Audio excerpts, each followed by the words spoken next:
AI ဖွင့်သွားကြောင်းတာလို့ပါလေ prompt engineering ဆိုတာဘာလဲမဟုတ်အဲ့ဒါရိုးရှင်းလေးပဲအမိန်ပေးတ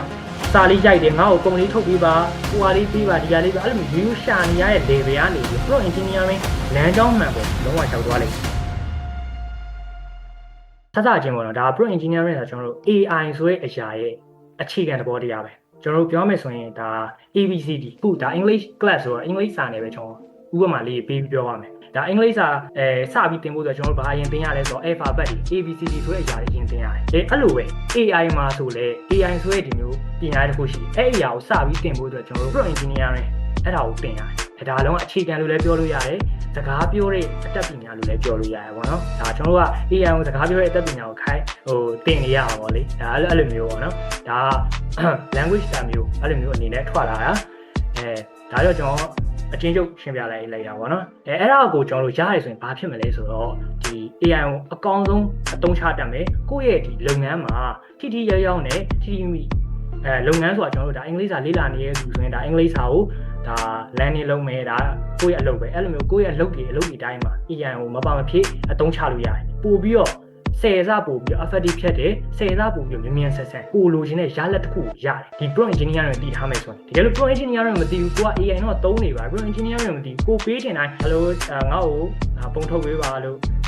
သူ့ကိုသွားပြီးတော့ပြောလိုက်တယ်မဟုတ်ဘူးအဲ့လိုပုံမဟုတ်ဘူးအဲ့လိုမျိုးတွေရောဗျာတကားကိုတခွန်းစီပြီးရမှာအဲ့လိုပုံမဟုတ်ဘူးနောက်တစ်ပုံထုတ် AI ကနောက်တစ်ပုံထုတ်ဆိုနောက်တစ်ပုံဆိုဘာကြီးလဲ AI နားမလည်ဘူးလို့တော့မလားသဘောတရားနားမလည်တဲ့အရာတစ်ခုပေါ့လေဒါအချင်းချုပ်လေးကျွန်တော်ပြောပြတာ AI နဲ့ပတ်သက်ပြီးတော့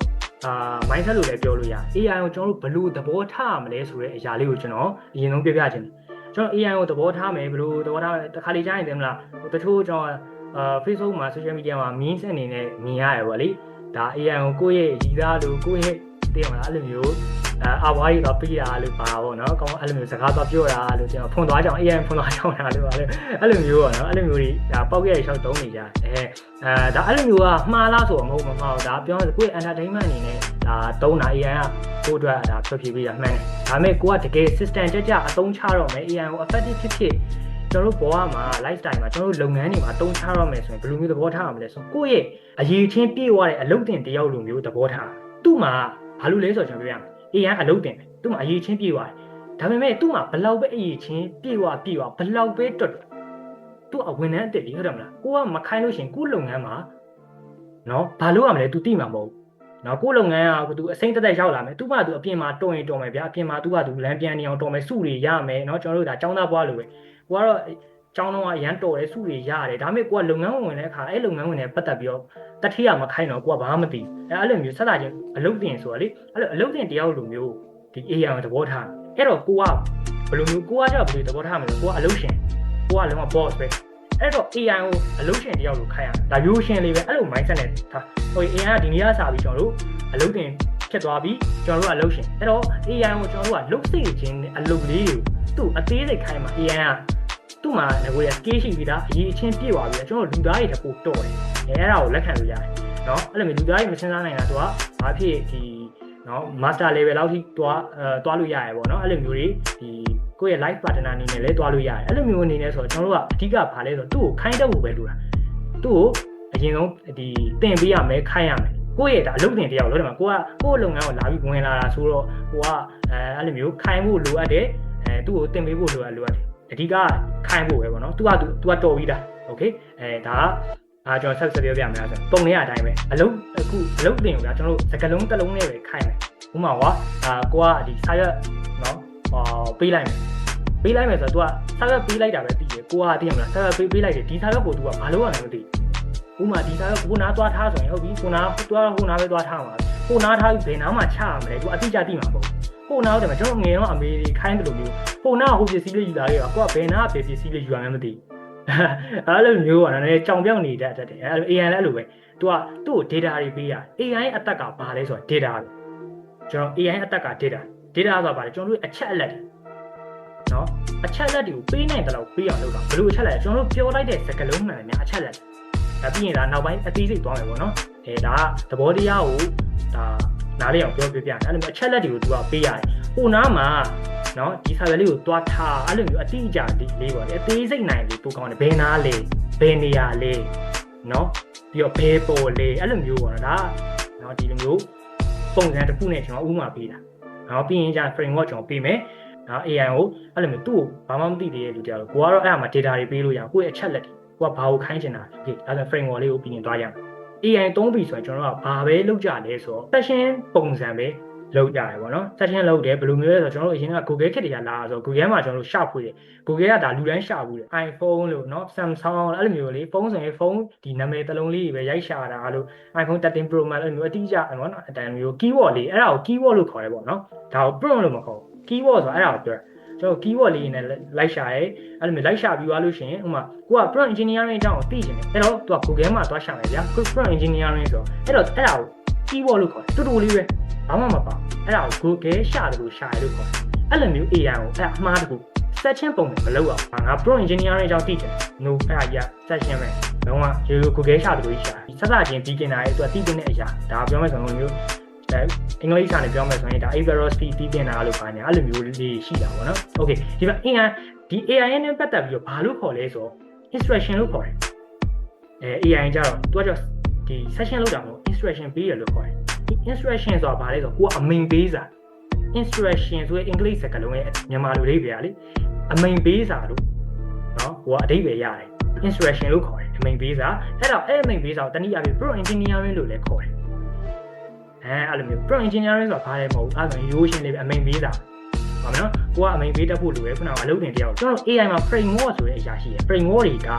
ကျွန်တော်ဒီအခုဒီထဲမှာ framework အနေငယ်ပါတယ် AI မှာ framework တွေအများကြီးရှိတယ်ဒီအဲ့ထဲမှာကျွန်တော်လုံးဝအလုပ်ဖြစ်တဲ့ project အကြီးကြီးတွေမှာတုံးလို့ရတဲ့အရာတစ်ခုပါမယ်ဒါအခုဒီရှိရမြင်နေရတဲ့အရာဒါကိုက project အကြီးကြီးတွေလုပ်တဲ့အခါမှာတော့ဒီချက်လက်တွေကိုတုံးလို့ရပြီးရင်ကျွန်တော်အသေးစိတ်ရှင်းပြမယ်နော်ပြီးရင်နောက် slide မှာဘာသေးလဲဆိုတော့မြင်းမြန်းဆန်းဆန်းကိုကရှာခြင်းတယ်မြင်းမြန်းဆန်းဒီလိုမျိုးအရှိကြီးတွေကဟိုရှားမှာမဟုတ်မြင်းမြန်းဆန်းဆန်း prompt နဲ့ရှာခြင်းတယ်ဆိုရင်လည်းပါတယ်ကျွန်တော်တကယ်အသုံးဝင်မဲ့ value ရှိမဲ့အရာလေးတွေကိုပဲဒီထဲမှာထည့်ပေးထားတယ်တခြား prompt တွေလည်းမရှိဘူးလားမဟုတ်ရှိတယ်ကျွန်တော်ရင်ကမျှဝေခဲ့ဘူးလားတခုရှိတယ်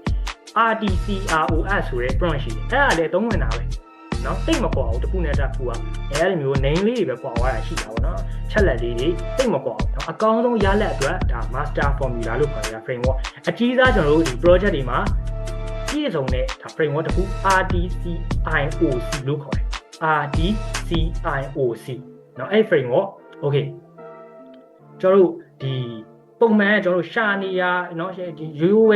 ဲစာလေးရိုက်တယ်ငါ့ကိုပုံလေးထုတ်ပေးပါဟိုဟာလေးပေးပါဒီဟာလေးပေးအဲ့လိုမျိုးရိုးရိုးရှာနေရတဲ့ level ကနေပြီးတော့ဒီတိုင်းသွားမယ်ဆိုရင်ကျွန်တော်တို့က AI ကိုအသုံးချခြင်း prompt engineering လမ်းကြောင်းမှန်ပေါ်လုံးဝရောက်သွားလိမ့်ခုနအလုပ်တင်တယောက်လို့ကျွန်တော်ပြောထားရလေဟုတ်ကဲ့အလုပ်တင်တယောက်ကိုကျွန်တော်တို့ကခိုင်းမယ်မင်းကဘယ်သူနေရာမှာနေလိုက်ဆိုပြီးအဲ့လိုမျိုးပုံစံပဲ okay AI ကိုဘယ်သူနေရာမှာနေပေးရမလဲဆိုတော့ကိုကအရင်ဆုံးတော့သူ့ကို role ပေးရမယ်เนาะဟိုဒီနေရာသတ်မှတ်ပေးလိုက်ပေါ့နော်ဥပမာဥပမာပြပြမယ်ဒီအင်္ဂလိပ်စာအတန်းဆွဲတဲ့ကြောင့်အင်္ဂလိပ်စာနဲ့ပတ်သက်ပြီးတော့ပဲကျွန်တော်ဥပမာလေးပေးပေးမယ်ပြင်ဆင်လာတယ်ဒီမှာအခုကျွန်တော်ပေးလိုက်တဲ့ဒီ6ချက်ပေါ့နော် super prompt လို့ခေါ်တယ် super prompt လုံးဝရိုးရိုး prompt မဟုတ် super prompt အဲ့ဒါကိုကျွန်တော်ခွဲခြားသိပြကြည့် okay ပထမမှာ role ကိုကျွန်တော်ဘယ်လိုသတ်မှတ်ထားလဲ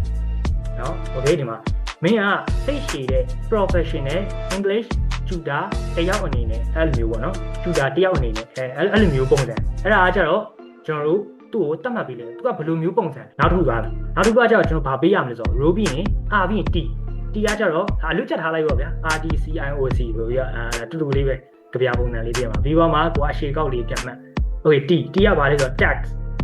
tax ဆိုတာ English လို့ဒါမြန်မာလို့ဆိုရင်တာဝန်သူ့ကိုတာဝန်ပေးရ AI ကိုဘာလို့လဲဆိုတော့တတ်မှတ်ခိုင်းပြီးသူ့ကိုတာဝန်ပေးရ okay ဘယ်လိုလဲကြည့်ကြနော်သူ့ကိုဘာလုပ်ခိုင်းမှလဲအလုပ်ပေးမယ်အဲ့တော့ကျွန်တော်တို့အလုပ်တင်တယောက်လိုမျိုးသူ့ကိုနေရာပေးပြီးနေရာပေးပြီးနေရာရဲ့အလုပ်ကိုသူ့ကိုလုပ်ခိုင်းရဟုတ်တယ်မလားကျွန်တော်တို့ဒီကုမ္ပဏီတွေမှာဆိုရင်သူ့အလုပ်တင်ဖြစ်တဲ့အတွက်ကြောင့်နေရာပေးတယ်သူဘာယာတူးလဲဒီရင်သူ့ကိုယာတူးရဲ့ဘာလုပ်ရမလဲဆိုတဲ့အကြောင်းပေးရတယ် AI ဆိုတာကိုယ့်ရဲ့ဒီအလုပ်သမားတယောက်လိုမျိုးသဘောထားတာကိုကျွန်တော်ပြောပြရအောင်အဲ့လို mindset လေးနဲ့သွားမယ်ယာတူးပေးပြီးပြီးရင်ဘာလုပ်ခိုင်းမလဲဆိုတာပြောမယ်ဘာလုပ်ခိုင်းမလဲဆိုတော့ကျွန်တော်တို့ဒါပထမကုညီခိုင်းမယ်နောက်ပါနော် role ကမင်းအားစိတ်ရှိတဲ့ professional English tutor တယောက်အနေနဲ့ငါ့ကိုကုညီပေးပါကုညီခိုင်းတယ်ဘယ်လိုကုညီခိုင်းမှာလဲငါအတွက်ဒီ9ရက်စာ daily conversation lesson တစ်ခုအဲ့ဒါသူ့ကိုတောင်းဝင်ပေးတာကိုကဘာလို့ချင်တာလဲဆိုတော့9ရက်စာစကားပြောအဲ့ဒါလေးလိုချင်တယ်okay စီကကြောက် contact ဆိုတာကျွန်တော်တို့အ အခြေအနေကပါတယ်ဘဒုအတွက်လေအခြေအနေကပါလေဆိုတာဒါကဘဒုအတွက်ငါကနော် English beginner တယောက်ဖြစ်ပြီးအဲ့ဒါအခြေအနေကိုယ့်ရဲ့အခြေအနေကိုပြောအောင်ဘယ်နိုင်ငံမှာလဲဒီကကိုယ့်ရဲ့အခြေအနေကိုယ့်ရဲ့နောက်ခံ background ဖြစ်ဖို့လိုတယ်နောက်ခံ background ဆိုတာကိုယ့်ရဲ့လက်ရှိဖြစ်နေတဲ့ပုံစံပေါ့နော် okay ငါ English စာ beginner တယောက်ထိုင်းမှာအလုပ်လုပ်နေတယ်အေးအောင်အကုန်လုံးပေးတာနော်ကိုယ့်ရဲ့အကြောင်းအရာ data ဒါတွေကို data လို့ခေါ်တယ်နော်အချက်လက်တွေကိုယ့်ရဲ့အချက်လက်တွေပေးတယ် okay နောက်တစ်ခုကဘာလဲဆိုတော့ကျွန်တော်တို့ RBB TBB CBB PI I သွားမယ် I ကဘာလဲဆိုတော့ input ဆိုတာကျွန်တော်တို့ထည့်သွင်းရမယ့်အရာကြည့်လိုက်မှာဟုတ်လား input ကဘာလဲဆိုတော့ဒီမှာအချက်လက်ကိုကဘယ်အချက်လက်ကိုသုံးရမလဲအဲ့လိုမျိုးပေါ့နော်ဘယ်အချက်လက်ကိုသုံးရမလဲဆိုတော့အလုပ်တင်ကိုပြောရမယ်ကိုကအချက်လက်ပေးရမယ်ပေါ့အဲ့တော့ကျွန်တော်ဥပမာလေးကြည့်ကြည့်မယ်အချက်လက်ကိုဘယ်လိုပေးမလဲဆိုတော့အင်္ဂလိပ်စာလေ့လာနေတဲ့သူတယောက်အတွက်ဒီ prompt ထဲမှာဘယ်လိုချက်လက်တွေပေါင်းဝင်စေချင်လဲဆိုတော့နှုတ်ဆက်ခြင်းတွေပစ္စည်းမှာတဲ့အင်္ဂလိပ်စကားပြောတွေဟုတ်တယ်မလားနှုတ်ဆက်တဲ့အင်္ဂလိပ်စကားပြောတွေနော် greeting တွေအချိန်မေးခြင်းတွေအဲ့လိုမျိုးတွေ lesson တွေကိုပါစေခြင်းတယ်ဗျာဟုတ်တယ်မလားအဲ့လိုမျိုးပါစေခြင်းမှကိုကပါစေခြင်းနဲ့ထည့်ပြောမဟုတ်ရင် तू ကရှောက်ဦးပေးလိုက်တယ်ဗျာဒီအဲ့လိုတွေမပေါ့ဆိုရင် AI ကကိုထိုင်းနိုင်ငံအကြောင်းတွေလည်းပြင်ဘာလို့ကိုကထိုင်းနိုင်ငံမှာလွတ်လွတ်ခဲ့ဆိုပြောထားတဲ့အတွက်ကြောင့်လေအဲ့လိုမျိုး तू ကပောက်ရိုက်ရှောက်ပေးလိုက်အဲ့တော့ကိုလိုချင်တဲ့ဖြေမရဘူးဆိုတော့အဲ့ဒါကြီးကြောင့်input ဒီမှာပါလို့ပြီးရင် output O ကကြတော့ကျွန်တော်တို့လိုချင်တဲ့ရလဒ်ပုံစံလိုချင်တဲ့ရလဒ်ပုံစံဆိုတာဘာလဲကျွန်တော်ပြောရမယ်နော်ဘယ်လို format နဲ့ထွက်လာစေချင်တာလဲဘယ်လို format ဆိုတာ तू ဟာကိုထုတ်ပေးတဲ့ပုံစံတချို့ကြတော့ဇာတ်ရိုက်တွေနဲ့ထုတ်ပေးတယ်တချို့ကြတော့ဒီစာတွေနဲ့ထုတ်ပေးတယ်တချို့ကြတော့ပုံထုတ်ပေးတယ်တချို့ကြတော့ဗီဒီယိုထုတ်ပေးတယ်အဲ့ဒါကို English လို့ output လို့ခေါ်တယ်ထွက်လာ ANC ကထွက်လာတဲ့အရာအတစ်တဖန်ထွက်လာတဲ့အရာကို output လို့ခေါ်တယ်ဒါ English လို့ဆိုရင်အဲ့လိုမျိုးကိုကဘယ်လို output နဲ့ထွက်လာစေချင်တာလဲဆိုတာလည်းအရေးကြီးတယ်ကိုက presentation slide ထုတ်မယ်ဆိုရင် presentation slide ထုတ်ပေးပါဒါ output format လို့ခေါ်တယ် okay အဲ့တော့ကိုကဒီအင်္ဂလိပ်စာ level မှာဆိုရင်ဘာထုတ်ခိုင်းမလဲဆိုတော့ဒီ daily conversation ခုနက lesson ကိုတဲ့ဇာတ်ပုံစံနဲ့ထုတ်ပေးပါ table ဆိုတာဇာတ်เนาะအဲ့ဒီဇာတ်ပုံစံနဲ့ကိုကထုတ်ခိုင်းမယ်အဲ့တော့ तू ကဇာတ်ပုံစံနဲ့ပဲထွက်လာမှာစိတ်ချဒီကလူတွေကလေ